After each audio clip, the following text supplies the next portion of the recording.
Okay, the directions say in number 3 through 10, do the following represent functions or not? Explain why or why not to receive full credit. So we should answer with the yes or no, and then why. Okay, problem number 3 is a table. So what I'm concerned about with looking at the table, I want to make sure if we have any of the same inputs, that we want to make sure they don't have different outputs. So I know that I see a problem right here in this table, because 3 has an output of 20 and it has an output of 24. So I'm going to say no, and my reason is going to be that 3 has 2 outputs, and that is not okay. All right, looking at problem 4, we've got 1, 7, 2, 3, 3, 3, 4, 7. I do notice a couple things going on. I've got 1, 7 and 4, 7, and that is totally okay because the dollar menu, we can have different items that have the same price. And the 2, 3, and 3, 3, those are also just fine. Same thing with the dollar menu. So all of my inputs are different, which means every input has exactly one output. So we get to, on this one, say yes, and it's going to be, I'll just say that every input has exactly one output. Okay, still the same directions. Do the following represent functions? Explain why or why not.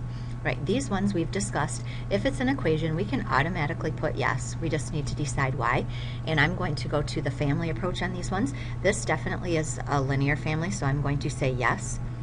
It is a member of the linear family.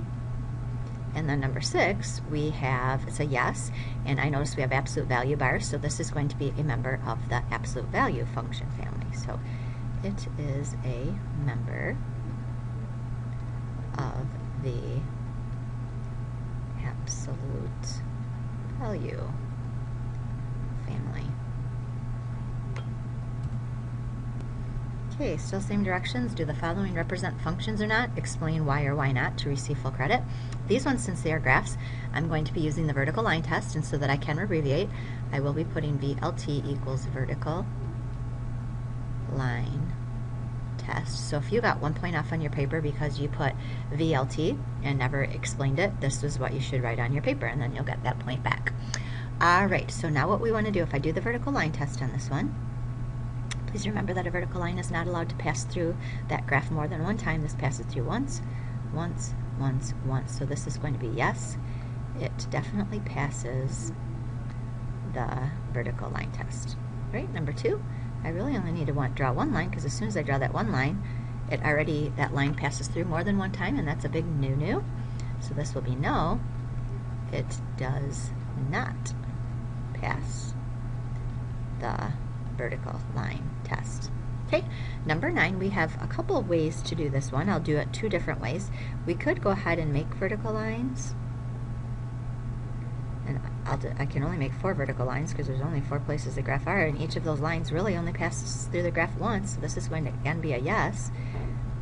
It passes the vertical line test, but we could also make a table for this and list our points. This is going to be 1, -4, 2, -5, 4, -1, and 5, -2. And if I look at my inputs, every input has just one output. So this is also a yes. Every input has just one output. Alright, this is a problem that got many people. Again, notice it's following these same directions. Do the following represent functions or not? Explain why or why not. So you have to answer this question yes or no. You can't just jump into the problem and start doing all sorts of things with it. Okay, so you have $20 and you save $5 a week without spending any money. You would like to know how much money you have saved given the number of weeks you've been saving. So let's make a table for this.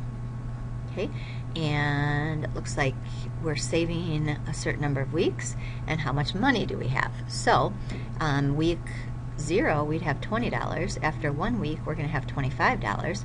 After 2 weeks, we'll have $30. After 3 weeks, we'll have $35. After 4 weeks, we'll have $40, and I could keep going. And I noticed from here, every single number that I put in for how many weeks, I'm only going to have one amount that I have now that I've saved. So this is definitely yes for a function. Some people actually wrote a function, and it was 5x plus 20. So it was a very nice looking equation, but if you find that, that is a linear function. So in either of this case, I could say yes. I could say every input has an output, or I could say it is a member of the linear family. And really, I could have just noticed I'm going up a constant $5 a week, and if we go up a constant, then we do know that it's representative of the linear family.